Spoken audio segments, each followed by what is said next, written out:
এটা হচ্ছে আজকে কালাঞ্চ গাছ নিয়ে বলবো, অনেকে পাথরকুচিও বলে থাকেন। এই যে গাছটা দেখছেন, এটার এই যে পাতাটা দেখছেন কি সুন্দর, পাতার ওপরেই কিন্তু নতুন এতগুলো আমার চারা এসে গেছে। এতগুলো এতগুলো তো কিছুই না, আমি এখানে মাটিটাকে রেডি করেছি ভালো করে ঝুরঝুরে করে, খুব বেশি যত্নআত্তি লাগে না, বুঝলেন তো। এই গাছের পাতাগুলো কত সুন্দর সুন্দর, তো জাস্ট এই আলতো করে অনেক দিন হয়ে গেছে, এবার অনেক দিন হলো এগুলো এসছে।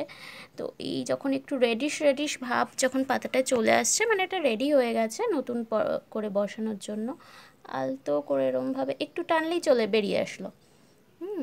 এটাকে এই মাটি রেডি করাই আছে, বেডটা জাস্ট বসিয়ে দিতে হবে, আর কিছু না। বসিয়ে দেব নিজের থেকেই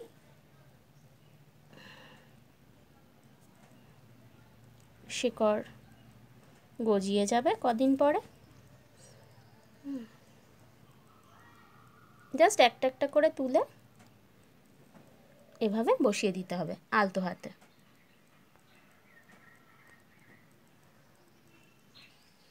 তো আমি এরকমভাবে বসিয়ে নিয়েছি, এবার একটু জল স্প্রে করে দিলাম।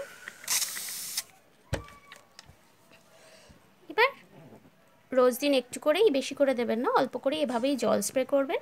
তারপর দেখবেন গাছটির শিকড় গজিয়ে গেছে, তখন ওটাকে আবার রিপোর্ট করতে হবে। নমস্কার, আমার চ্যানেলটিকে লাইক সাবস্ক্রাইব করে আমাকে একটু উৎসাহিত করবেন। ভালো থাকবেন।